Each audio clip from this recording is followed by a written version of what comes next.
ఇక రైతు బంధు స్థానిక ఎన్నికలు వచ్చినాయి కదా ఇప్పుడు. పడ్డా రైతు బంధు మీకు? పడితే చెప్పురా, జర పుణ్యం ఉంటుంది. పడితే చెప్పురా, నీ మారుతా పడితేస్తే. ఇగో, సాగు చేస్తేనే సాయం ఇస్తాం, భరోసాకు కాంగ్రెస్ ప్రభుత్వం కోత పెడుతున్నది. అసలు సాగు చేసిన వాళ్ళు కూడా తెలియరు కానీ వ్యవసాయం చేసేటోడికి ఒక 10 ఎకరాలు వానికి ఏమి తెలియరు. అలా కూడా కొర్రీలే పెడతారు. ఇంకా మళ్ళీ సాగు చేస్తే సాగు చేయకపోతే ఈ పంచాయతీ ఏం లేదు అని అడిగితే ఇది తక్కువ శాతమే. ఆల్రెడీ సాగు చేసినా కూడా రైతు బంధు ఇస్తలేరు, ఆ భరోసా అని పేరు మార్చి అంతే. ఈ యాసంగి నుంచి అమలుకు సన్నాహాలట. శాటిలైట్ సర్వేతో సాగు విస్తీర్ణం లెక్కింపు, వ్యవసాయ యూనివర్సిటీలో ప్రయోగాలు, తర్వాత రాష్ట్రమంతా అమలుకు నిర్ణయం. రైతు భరోసా ఇచ్చే నాటికి శాటిలైట్ టెక్నాలజీ సిద్ధం చేయాలని మంత్రి తుమ్మల నాగేశ్వరరావు చెప్పిండు. ఇదే జరిగితే 90 లక్షల ఎకరాలకు ఎగవేత జరగబోతుంది. 5,000 కోట్లు కోల్పోనున్న అన్నదాతలు అని చెప్పేసి ఒక 5,000 కోట్లు ఒక దఫా తగ్గుతాయి. ఇప్పుడు 90 లక్షల ఎకరాలకు ఎగవేసే కుట్ర జరుగుతుంది. ఎందుకంటే ఒకవేళ నేను లేదు బాబు నేను భూమిలో వ్యవసాయం చేస్తున్నా అంటావు కదా, నీ పొలం కాడికి శాటిలైట్ వస్తుంది. మరి మహేష్ వ్యవసాయం చేస్తుండా, వార్తలు చదువుతున్నా అనుకో, వార్తలు చదువుతున్న వ్యవసాయం చేస్తుంటే కథ మనకు రైతు బంధు దిగుతుంది. ఇప్పుడు ఇదే మరి ఇప్పుడు లేపోయేది. శాటిలైట్ సర్వేలు చేసేట వ్యవసాయం చేసే రైతులకు రైతు బంధు రాదు. మీరు ఒకవేళ పడా పెట్టరు అనుకో 2 ఎకరాలు, దానికి కూడా రైతు బంధు రాదు. అన్నదమ్ముల పంచాలు ఊరికి 10 ఉంటాయి, భూమి పడా పెడతారు, వానికి రైతు బంధు రాదు. చెరువులు కుట్టినప్పుడు కొట్టకపోతాయి, వానికి రైతు బంధు రాదు. ఓ 2 ఎకరాలు బీడు ఉంటుంది, వానికి రైతు బంధు రాదు. అంతే మరి వాళ్ళు చెప్పే లెక్క. మరి రైతు బంధు రాదు అని ఇప్పుడు చెప్పరు, ఓట్లు అయిపోయినాక చెప్తారు. ఓట్లు అయిపోయిన తర్వాత రైతు బంధుకు రామరావు, దళిత బంధుకు జైభీం, మా కేసీఆర్ చెప్పిన అన్నీ వస్తాయి. సో దయచేసి రైతాంగం గమనించుకోవాలి. ఇప్పుడు అమ్మకు అన్నం పెడితే చిన్నమ్మకు బంగారు పెట్టాలి.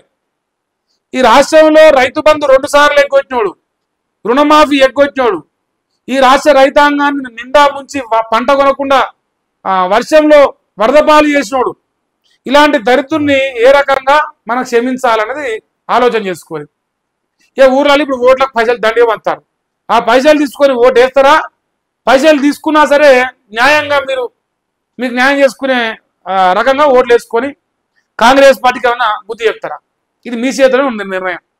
వాళ్ళైతే మీకు ఎగ్గొడతారట కన్ఫామ్గా, వాళ్ళు రాసిరు, ఇక్కడ కూడా రాసిరు. శాటిలైట్ చిత్రాల ద్వారా సాగు విస్తీర్ణాన్ని అంచనా వేసే సాంకేతికతను అందుబాటులోకి తెచ్చే ప్రక్రియను వేగవంతం చేయండి అని చెప్పిండు. యాసంగిలో రైతు భరోసా అందించే సమయానికి ఈ సాంకేతికతను పూర్తిగా వినియోగంలోకి తేవాలి.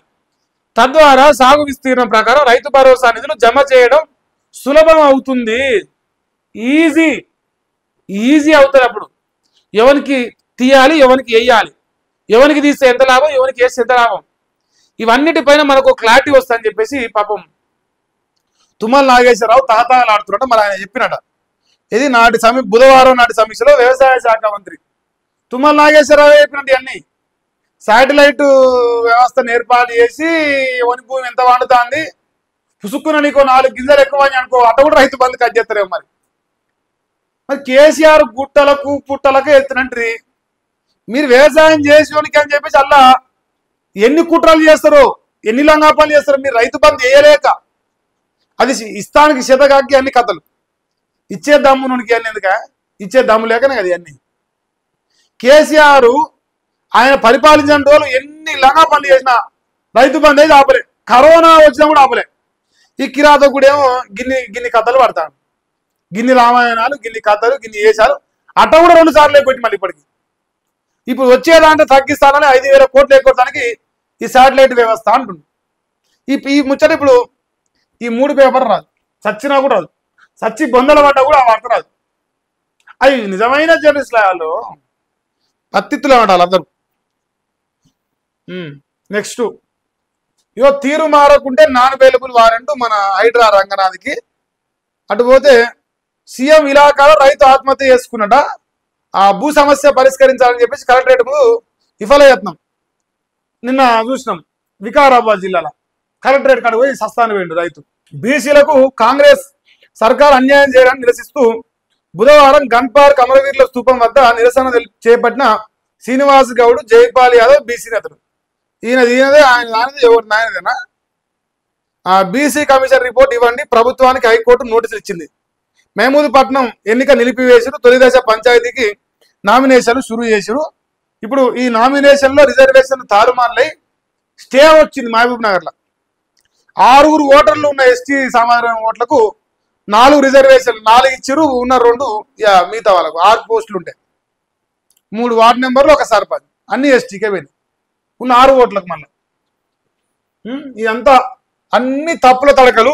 అయినా మీ సక్కమైన వాళ్ళు రాసుకుంటారు వాళ్ళ పేపర్లలో.